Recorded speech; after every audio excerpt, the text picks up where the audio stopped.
کہ وہ جانبازوں کا دستہ تھا جنہیں جذبے کے لحاظ سے اس قدر پختہ بنا دیا گیا تھا کہ وہ اس پر فخر محسوس کرنے لگے کہ انہیں جس مہم پر بھیجا جائے گا اس سے وہ زندہ واپس نہیں آئیں گے۔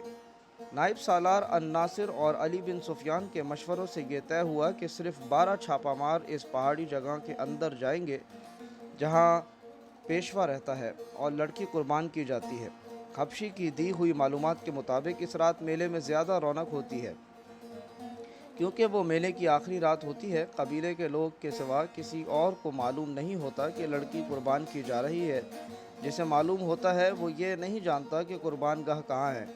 ان معلومات کی روشنی میں یہ طے کیا گیا کہ 500 سپاہی میلہ دیکھنے والوں کے بھیس میں تلواروں وغیرہ سے مسلح ہو کر اس رات میلے میں موجود ہوں گے۔ ان میں سے 200 کے پاس تیر کمان ہوں گے۔ اس زمانے میں ان ہتھیاروں پر پابندی نہیں تھی۔ چھاپہ ماروں کے ذہنوں میں واضح تصور کی صورت میں وہ جگہ نقش کر دی جائے گی۔ وہ براہ راست حملہ نہیں کریں گے، چھاپہ ماروں کی طرح پہاڑی علاقے میں داخل ہوں گے، پہرہ داروں کو خاموشی سے ختم کریں گے اور اصل جگہ پہنچ کر اس وقت حملہ کریں گے جب لڑکی قربان گاہ میں لائی جائے گی۔ اس سے قبل حملے کا یہ نقصان ہو سکتا ہے کہ لڑکی کو تہہ خانے میں ہی غائب یا ختم کر دیا جائے گا۔ یہ معلوم ہو گیا تھا کہ قربانی آدھی رات کے وقت پورے چاند میں دی جاتی ہے۔ 500 سپاہیوں کو اس وقت سے پہلے قربان گاہ والی پہاڑیوں کے ارد گرد پہنچنا تھا۔ چھاپہ ماروں کے لیے گھیرے میں آ جانے یا مہم ناکام ہونے کی صورت میں یہ ہدایت دی گئی کہ وہ فلیتے والا ایک آتشی تیر اوپر کو چلائیں گے۔ اس تیر کا شعلہ دیکھ کر یہ 500 نفری حملہ کر دے گی۔ اسی وقت 12 جانباز منتخب کر لیے گئے اور اس فوج میں سے جو 2 سال پہلے نور الدین زنگی نے سلطان صلاح الدین ایوبی کی مدد کے لیے بھیجی تھی، 500 ذہین اور بے خوف سپاہی عہدیدار اور کماندار منتخب کر لیے گئے۔ یہ لوگ عرب سے آئے تھے۔ مصر اور سوڈان کی سیاست بازیوں اور عقائد کا ان پر کچھ اثر نہ تھا۔ وہ صرف اسلام سے آگاہ تھے اور یہی ان کا عقیدہ تھا۔ وہ ہر اس عقیدے کے خلاف اٹھ کھڑے ہوتے تھے جسے وہ غیر اسلامی سمجھتے تھے۔ انہیں بتایا گیا کہ وہ ایک باطل عقیدے کے خلاف لڑنے جا رہے ہیں اور ہو سکتا ہے کہ انہیں اپنے سے زیادہ نفری سے مقابلہ کرنا پڑے اور لڑائی خون ریز ہو، اور یہ بھی ہو سکتا ہے کہ ان کے سامنے کوئی ٹھہر نہیں سکے اور بغیر لڑائی کے مہم سر ہو جائے۔ انہیں اسکیم سمجھا دی گئی اور ان کے ذہنوں میں پہاڑی علاقے کا اور ان پہاڑیوں کی بلندی جو زیادہ نہیں تھی اور ان میں گھری ہوئی قربان گاہ کا تصور بٹھا دیا گیا۔ 12 جانبازوں کو بھی ان کے ہدف کا تصور دیا گیا۔ انہیں ٹریننگ بڑی سختی سے دی گئی تھی۔ پہاڑیوں پر چڑھنا اور ریگستانوں میں دوڑنا، بھوک اور پیاس اونٹ کی طرح برداشت کرنا ان کے لیے مشکل نہیں تھا۔ قربانی کی رات کو 6 روز باقی تھے۔ 3 دن اور 3 راتیں چھاپہ ماروں اور 500 سپاہیوں کو مشق کرائی گئی۔ چوتھے روز چھاپہ ماروں کو اونٹوں پر روانہ کر دیا گیا۔ اونٹوں کی میانہ چال سے 1 دن اور آدھی رات کا سفر تھا۔ شتربانوں کو حکم دیا گیا تھا کہ چھاپہ ماروں کو پہاڑی علاقے سے دور جہاں وہ کہیں اتار کر واپس آ جائیں۔ 500 کے دستے کو تماشائیوں کے بھیس میں 2-2 4-4 کی ٹولیوں میں گھوڑوں اور اونٹوں پر روانہ کیا گیا۔ انہیں جانور اپنے ساتھ رکھنے تھے۔ ان کے ساتھ ان کے کماندار بھی اس بھیس میں چلے گئے۔ میلے کی آخری رات تھی۔ پورا چاند ابھرتا آ رہا تھا۔ صحرا کی فضا شیشے کی طرح شفاف تھی۔ میلے میں انسانوں کے ہجوم کا کوئی شمار نہ تھا۔ کہیں نیم برہنہ لڑکیاں رقص کر رہی تھیں اور کہیں گانے والیوں نے مجمع لگا رکھا تھا۔ سب سے زیادہ بھیڑ اس چبوترے کے ارد گرد تھی جہاں لڑکیاں نیلام ہو رہی تھیں۔ ایک لڑکی کو چبوترے پر لایا جاتا، گاہک اسے ہر طرف سے دیکھتے، اس کا منہ کھول کر دانت دیکھتے، بالوں کو الٹا پلٹا کر کے دیکھنے، جسم کی سختی اور نرمی محسوس کرتے اور بولی شروع ہو جاتی۔ وہاں جوا بھی تھا، شراب بھی تھی، اگر وہاں نہیں تھا تو قانون نہیں تھا۔ پوری آزادی تھی۔ دور دور سے آئے ہوئے لوگوں کے خیمے میلے کے ارد گرد نصب تھے۔ تماشائی مذہب اور اخلاق کی پابندیوں سے آزاد تھے۔ انہیں معلوم نہیں تھا کہ ان سے تھوڑی ہی دور جو پہاڑیاں ہیں ان میں ایک خوبصورت لڑکی کو ذبح کرنے کے لیے تیاری کی جا رہی ہے اور وہاں ایک انسان دیوتا بنا ہوا ہے۔ وہ اتنا ہی جانتے تھے کہ ان پہاڑیوں میں گھرا ہوا علاقہ دیوتاؤں کا پایہ تخت ہے۔ جہاں جن اور بھوت پہرا دیتے ہیں اور کوئی انسان وہاں جانے کی سوچ بھی نہیں سکتا۔ انہیں یہ بھی معلوم نہ تھا کہ ان کے درمیان اللہ کے 500 سپاہی گھوم پھر رہے ہیں اور 12 انسان دیوتاؤں کے پائے تخت کی حدود میں داخل ہو چکے ہیں۔ صلاح الدین ایوبی کے 12 چھاپہ ماروں کو بتایا گیا تھا کہ پہاڑیوں کے اندرونی علاقے میں داخل ہونے کا رستہ کہاں ہے، لیکن وہاں سے وہ داخل نہیں ہو سکتے تھے کیونکہ وہاں پہرے کا خطرہ تھا۔ انہیں بہت دشوار راستے سے اندر جانا تھا۔ انہیں بتایا گیا تھا کہ پہاڑیوں کے ارد گرد کوئی انسان نہیں ہوگا، مگر وہاں انسان موجود تھے، جس کا مطلب یہ تھا کہ اس حبشی نے علی بن سفیان کو غلط بتایا تھا کہ اس علاقے کے گرد کوئی پہرا نہیں ہوتا۔ پہاڑیوں کا یہ خطہ 1 میل بھی لمبا نہیں تھا اور اسی قدر چوڑا تھا۔ وہ چونکہ تربیت یافتہ چھاپہ مار تھے، اس لیے وہ بکھر کر اور احتیاط سے آگے گئے تھے۔ ایک چھاپہ مار کو اتفاق سے ایک درخت کے قریب ایک متحرک سایہ نظر آیا۔ چھاپہ مار چیتا اور رینگتا اس کے عقب میں چلا گیا چھپتا اور رینگتا اس کے عقب میں چلا گیا۔ قریب جا کر اس پر جھپٹ پڑا، اس کی گردن بازو کے شکنجے میں سے لے کر خنجر کی نوک اس کے دل میں رکھ دی۔ گردن ڈھیلی چھوڑ کر اس سے پوچھا کہ تم یہاں کیا کر رہے ہو اور یہاں کس قسم کا پہرا ہے؟ وہ حبشی تھا، چھاپہ مار عربی بول رہا تھا جو حبشی سمجھ نہیں سکتا تھا۔ اتنے میں ایک اور چھاپہ مار آ گیا، اس نے بھی خنجر حبشی کے سینے پر رکھ دیا۔ انہوں نے اشاروں سے پوچھا تو حبشی نے اشاروں میں جواب دیا، جس سے شک ہوتا تھا کہ یہاں پہرا موجود ہے۔ اس حبشی کی شہرک کاٹ دی گئی اور چھاپہ مار اور زیادہ محتاط ہو کر آگے بڑھے۔ یکلخت جنگل آ گیا، آگے پہاڑی تھی، چاند اوپر اٹھتا آ رہا تھا، لیکن درختوں اور پہاڑیوں سے اندھیرا کر رکھا تھا۔ وہ پہاڑی پر ایک دوسرے سے ذرا دور اوپر چڑھتے گئے۔ اندر کے علاقے میں جہاں لڑکی کو پیشوا کے حوالے کیا گیا تھا، کوئی اور ہی سرگرمی تھی۔ پتھر کے چہرے کے سامنے چبوترے پر ایک قالین بچھا ہوا تھا، اس پر چوڑے پھل والی تلوار رکھی تھی۔ اس کے قریب ایک چوڑا برتن رکھا تھا اور قالین پر پھول بکھرے ہوئے تھے۔ اس کے قریب آگ جل رہی تھی۔ چبوترے کے چاروں کناروں پر دیے جلا کر چراغ کیا گیا تھا۔ وہاں 4 لڑکیاں گھوم پھر رہی تھیں۔ ان کا لباس 2 چوڑے پتے تھے اور باقی جسم برہنہ۔ 4 حبشی تھے جنہوں نے کندھوں سے ٹخنوں تک سفید چادریں لپیٹ رکھی تھیں۔ ارارا تہہ خانے میں پیشوا کے ساتھ تھی۔ پیشوا اس کے بالوں سے کھیل رہا تھا اور وہ مخمور آواز میں کہہ رہی تھی، میں انگوک کی ماں ہوں، تم انگوک کے باپ ہو۔ میرے بیٹے مصر اور سوڈان کے بادشاہ بنیں گے، میرا خون انہیں پلا دو، میرے لمبے لمبے سنہری بال ان کے گھروں میں رکھ دو۔ تم مجھ سے دور کیوں ہٹ گئے ہو؟ میرے قریب آؤ۔ پیشوا اس کے جسم پر تیل کی طرح کوئی چیز ملنے لگا۔ انگوک غالباً اس قبیلے کا نام تھا۔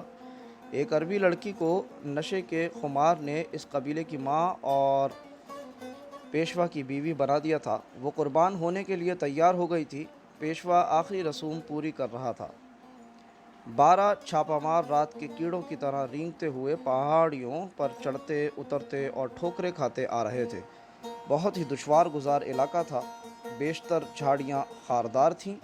چاند سر پر آ گیا تھا۔ انہیں درختوں میں سے روشنی کی کرنیں دکھائی دینے لگی۔ ان کرنوں میں انہیں ایک حبشی کھڑا نظر آیا، جس کے ایک ہاتھ میں برچھی اور دوسرے میں لمبوتری ڈھال تھی۔ وہ بھی دیوتاؤں کے پائے تخت کا پہرے دار تھا۔ اسے خاموشی سے مارنا ضروری تھا۔ وہ ایسی جگہ کھڑا تھا جہاں اس پر عقب سے حملہ نہیں کیا جا سکتا تھا۔ آمنے سامنے کا مقابلہ موزوں نہیں تھا۔ ایک چھاپہ مار جھاڑیوں میں چھپ کر بیٹھ گیا، دوسرے نے اس کے سامنے ایک پتھر پھینکا جس نے گر کر اور لڑک کر آواز پیدا کی۔ حبشی بتکا اور اس طرف آیا۔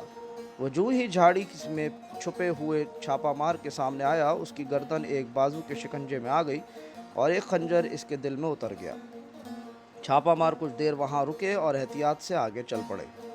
ارارا قربانی کے لیے تیار ہو چکی تھی۔ پیشوا نے آخری بار اسے اپنے سینے سے لگایا اور اس کا ہاتھ تھام کر سیڑھیوں کی طرف چل پڑا۔ باہر کے 4 حبشی مردوں اور لڑکیوں کو پتھر کے سر اور چہرے کے منہ پر روشنی نظر آئی تو وہ منہ کے سامنے سجدے میں گر گئے۔ پیشوا نے اپنی زبان میں ایک اعلان کیا اور منہ سے اتر آیا،